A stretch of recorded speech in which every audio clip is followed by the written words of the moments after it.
Es lidoju uz Ameriku. Septembrī pieteicos labajos darbos, visi palīdzēja, uzvarēju. Tagad ir marts, un es dodos uz Orlando trenēties 3 nedēļas. Trenēšos wakeboardā un gatavošos pasaules čempionātam Itālijā, jūlijā. Kā es atceļos šeit, bija šausmīgi jautri, jo pirms pāris nedēļām bija tāds piedāvājums aizbraukt uz Austriju, pastrādāt par instruktori. Viss jau bija baigi labi līdz otrdienai, kad mums atpakaļ ceļā noplīs auto.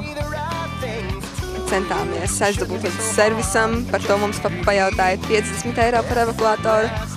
Un tad mums pajautāja vēl 2 reizes vairāk par to, ka viņi mēģināja noteikt diagnozi, bet nepateica, kas īsti tai mašīnai ir vainas.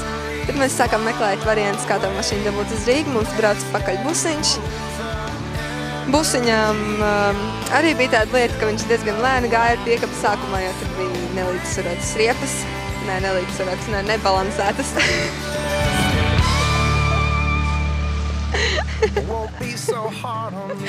Nu jā, un tad bija tā, ka pie 80 km/h vienkārši piekapa sāk staigāt tā, ka viss busiņš met zigzagus uz šosejas.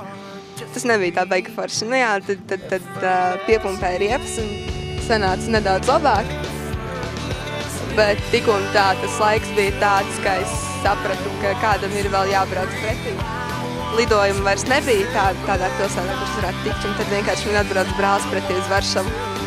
Un rezultātā mēs tikām mājās apmēram 4 stundas ātrāk nekā busiņš, un tāpēc es arī paspēju sakrāmēties un atbraukt uz šejieni.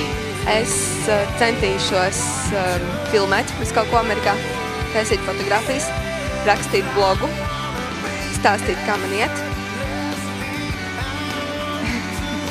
Es nezinu, ko vēl es varu apsolīt. Vairāk neko tā īsti. Es mēģināšu iemācīties foršus trikus.